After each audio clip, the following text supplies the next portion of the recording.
Picture this. It's Inauguration Day. But instead of a crisp suit, the new leader of the free world is wearing a boot on his head. Welcome to the United States of America under President Vermin Supreme. What would that actually look like? Let's dive into this bizarre, glitter-filled alternate reality. First things first, the ponies. President Supreme's #1 campaign promise has always been a free pony for every American. Logistically, this is a challenge. We're talking over 330 million ponies. Where would they come from? Where would they live? The new Department of Equestrian Affairs would be working overtime, turning every national park into a giant pony pasture. Your morning commute might now involve navigating a herd of miniature horses. It's a bold plan for green transportation. I'll give him that. Next up, the economy. Forget the gold standard. We're on the glitter standard now. The value of the dollar would be pegged to the sheer fabulousness of glitter. This would create a whole new industry of glitter mining and synthesis. Wall Street traders would be yelling, "Buy sparkle! Sell shimmer!" The Federal Reserve would just be a giant disco ball. Economic downturns? We'd just throw more glitter at the problem. It sounds ridiculous. But hey, is it any more ridiculous than what we have now? On the policy front, things get even more interesting. President Supreme has a mandatory toothbrushing law. That's right, federal agents from the new Dental Hygiene Administration could show up at your door for surprise oral inspections. Forget your Miranda rights, you have the right to remain minty fresh. Failure to comply could result in, well, probably being forced to listen to his campaign songs on a loop. It's a strange but effective way to improve national health. Dental insurance would probably be free for everyone, paid for by the national pony-powered energy grid.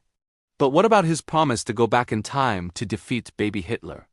This would be the flagship project of the new and improved Space Force, now rebranded as the Time Travel Task Force.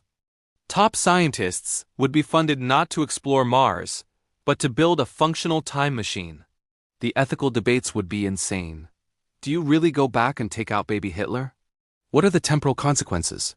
International relations would become temporal relations. Instead of trade wars, we'd have timeline wars. And foreign policy? Imagine a G7 summit.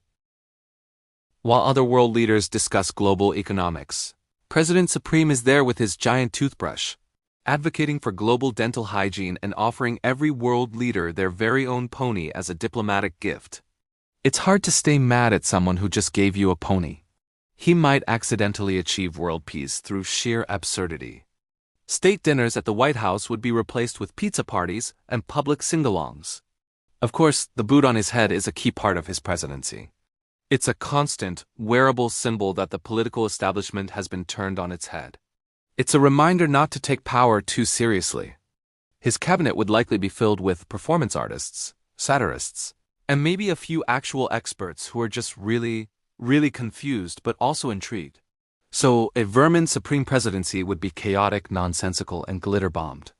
It would be a 4-year-long piece of performance art. But underneath the boot and the glitter, it raises a serious question. What do we actually want from our leaders? Perhaps a little more absurdity, a little more humility, and definitely a few more ponies wouldn't be the worst thing in the world. It's a world where the biggest crisis might be a national glitter shortage. And honestly, that doesn't sound so bad right now. What do you think? Would you vote for a pony-filled toothbrushing future? Let me know in the comments below. Thanks for watching, and don't forget to like and subscribe for more dives into the wonderfully weird.